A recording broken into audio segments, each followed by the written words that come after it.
Bombay! Hi, it's Eli Johnson with POCculture.com. Thank you so much for having me. Thank you for being here. So I always love to start at the very beginning when I'm talking with the people who make these things happen. So what do you think made Wish the perfect story to tell at this time? It's the 100th anniversary of Disney. What do you think makes the story relevant today? I think, one of the things that when we were looking at our legacy, but also thinking about something that's very profound that we all share, is that thing that drives your heart, your purpose, your wish, as you will. And wish is such a simple concept, but with it comes so much complexity. So I think to look at the power of wishing, but also the vulnerability of wishing, and this need for, if you see something in the world and you want to change it, that you have that drive to do so, I think is a piece of that wish as well. And so that to me is wish. I always love the ideas that resonate at any time. They're timely and timeless. And wishing is something that I think is such a human thing. And I think right now, why it's so important today, I think in such a complex world, it can at times feel hard to find that hope and that light, or think you could dare to have that wish. And I hope this film helps you reconnect with that and feel not only is it important that you pursue that wish, but let you know there will be helpers and there'll be hope along the way, no matter how hard it is. Absolutely. And speaking of helpers, Asha is surrounded by such a colorful cast of characters.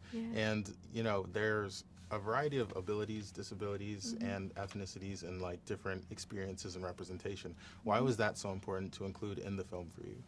I think one of the things that's a part of the story that was really fun was the idea that this is a kingdom built on a philosophy, and it started from nothing, and so everyone there came because they believe in the philosophy, as it's told to them, I should say, and they come, and it's set in the Mediterranean, which is a great place where people can come from all around the world. So in that in itself was this wonderful opportunity to just have folks from all around the world. But I do think I always love in these stories, in the studio, people work here from all around the world and of all different abilities. And all of us in our daily lives, that's who we're with every day. This is our 100th anniversary film. We should all be together. Absolutely. And do you feel like, because obviously with a story like this, it takes quite a lot of time in production and it develops as things go on, but the story itself can be very relevant today to the spirit of community and to the way things are in the world right now. Did the story kind of alter as you guys got closer to the release, or was it kind of locked in and set in stone from the inception? It's never set in stone from the beginning. There's so many moments of iterating over and over again. I think, though, I'm the kind of writer who always wants to know where I'm going. So the concept of how that, without giving it away, the sense of the power of community that is important at the end of the film was there as a sort of like, we're heading for that. I think this idea of the beauty of Asha making a wish for everyone to have a better world, and to see how it's not just her that can make that wish come true, but the community itself coming together are far stronger than they know. And I think that is important for all of us. Absolutely. And, a kind of a fun question here. Yeah.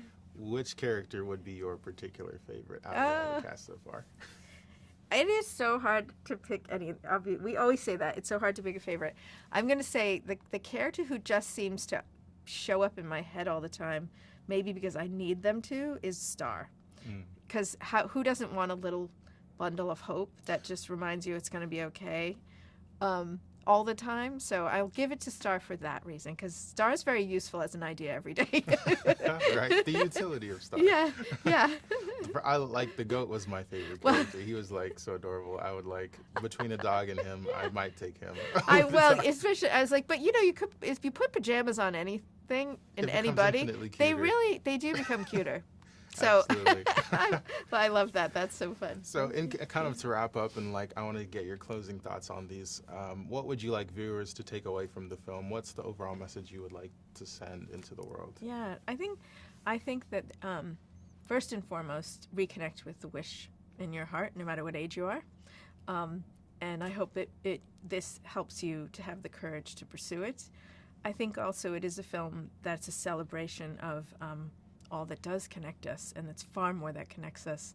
We are fundamentally connected, And there's far more that connects us than divides us. Yeah. Absolutely. And, you know, there's such a great scene at the end where everyone sings the song and kind of overthrows the bad guy. And I feel like that's the kind of unity that we need to see, even metaphorically, you know, just through movies and through visualization. Yeah. So. And it's an entire kingdom of ordinary heroes who just come together to do something extraordinary. And I think what you just said in that, I know it's talking after the film comes out, because I don't want to give it away, but what you just said was just beautifully said about that. Thank you. Yeah, absolutely. So thank you so much for your time. You. It's an outstanding film. Oh, thank you. It's great to talk to you. Absolutely. Appreciate it. Well. Thank you. So I always love to start at the very beginning. What do you feel like makes Wish the perfect film for this day and age? Wish talks about that sparks inside each and every one of us that, you know, drive you closer to your dream. And what a perfect way to celebrate 100 years of Disney animation by talking about someone wishing upon a star and have their dream come true. Mm-hmm. Absolutely. Chris, what's your perspective on it as well? What makes it the perfect film? Well, it celebrates our legacy, you know. There's so many things in this movie that celebrate the legacy, but also celebrate where we are today, the contemporary thing. The look is like something new, but we went back to the past, went back to Snow White and Pinocchio for the watercolor illustration look, but bringing it into the CG medium. So that was exciting for us. The music is kind of the same way. The music where you've got sort of this great flavor of the Disney classics, but then you've got the contemporary sound. Julia Michaels just doing incredible work there. So there's so many things in it that it was all about celebrating today and our legacy. Absolutely. And I actually wanted to touch on the graphics because it's such a visually stunning film. How did you guys find that particular style, and how did you blend it into the 3D with the watercolor look to give it that classic but still a new kind of feel? How long did it take to achieve that? We knew that we want to honor the legacy with this film, right? So we went back to the very first film. We were curious what inspired Walt himself. Mm-hmm. So we looked at the art style of films like Snow White and Pinocchio, and they had this gorgeous watercolor storybook. And we thought, instead of just doing exactly that, how awesome it would be to walk right into that set and be able to walk around and be immersed in it. So that led us to the decision to bring in the CG technique that allows you to film this movie in a way that the modern audience can connect with. Absolutely. And I was talking to Peter and Juan a little bit earlier, and they said this is kind of the return of the classic style Disney villain with a villain theme as well. Yes. What was the decision to kind of go to that? Because I know some of the recent films have veered away from a main antagonist. What was the decision making behind that process? I think it was a desire. You know, we've got the 100 years. We have so many great villains in our legacy. You know, let's really sort of celebrate that and see if we can come up with a new one. A villain that you know is the villain from very early on, right? He starts pretty charming, then you see his descent into villainy, but there, once he comes on the screen and he is that villain, it's that character that you love to hate, that we all grew up on. We're like, oh yes, those scenes. Every time they come onto the scene, it's supercharged. So that was our desire. Absolutely. And you know, there's so many great songs in this film, and one of my favorites happens very early on. It's the duet between Asha and Magnifico. And so you had Julia Michaels do a great portion of the soundtrack. What was the process of getting her? Was she somebody that you guys wanted right off the bat to do the music? Yeah, and our music department had brought up her names, and you know, I've known her from the pop world, and I was like, oh, very interesting to do a legacy film, but also bring in the new voice. And we found out that she's such the biggest Disney fan Disney kid ever. So she really understands the classic Disney sound, but is able to bring in this contemporary, you know, vibe to it. Yeah. What a perfect combination. Absolutely. And, you know, Asha's aesthetic is very unique. You know, she's, I think, one of the first characters that I've seen in a Disney film with like long braids. I thought it was so beautifully done. And, you know, her outfit is kind of like a homage and a combination of so many different kinds of styles you guys have done over the years. What was the thing that you felt like made her the most unique and kind of like made her the ideal Disney princess for this film? Well, I think what made her unique was actually Ariana DeBose. I mean, we came up with a look for Asha, like you said, that it's great. But then to bring Ariana brings such a specificity to Asha and so much of herself to it. You know, we let her play, we let her collaborate with us. Her passion, her drive, her smarts, her quirkiness, her humor, everything about that, you know, we Down to her movement. yeah, we videotape all the sessions that they do, all the recording sessions, and the animators study those, and they watch all the little nuances in the face. And so there's so much of Ariana in Asha. Absolutely. And in closing, I always kind of like to ask this one question to the minds who make it all possible. What would you like viewers to take away from the film? I'd like to get both of you guys' perspectives on it, Chris. I would go back to sort of the theme that we had from the very beginning, that there is no greater power in the universe than someone with a true wish in their heart. Absolutely. Fawn. I hope the film bring viewer joy and hope and the sense of possibility in the time of doubt. You know, that they walk out of the theater feeling encouraged to dust off the dreams, whatever they had. Maybe life's got in the way, and feeling like it's time to do it again. Absolutely. Well, thank you guys so much for your time. Truly a stunning film. It's a perfect way to honor the 100 years of Disney's legacy. Thank you so so much. Thank you. Appreciate that. So I believe the first place to go is the best place, which is kind of the inception of the film. Why did you guys think The Story of Wish was a great story to put out at this time? Well, obviously, the realization that we're going to be here at this particular moment in time, which is also the celebration of the 100 years of Disney animation, you know, we could certainly feel a responsibility of that, but we wanted to tell an original fairy tale, original songs, original characters, but evoke what it means to watch a Disney animated movie. So we gathered, you know, people from around the studio, and words like hope and dreaming and obviously wishes and wishing on a star, you know, came up a lot. And so that was sort of the inception of the idea. Absolutely. And the film has so many tributes and homages to projects that you both have worked on over the years. So kind of in the production, what was the proudest moment and what was some of the most difficult moments? If you could give me one of each. Oh, wow. The proudest moment.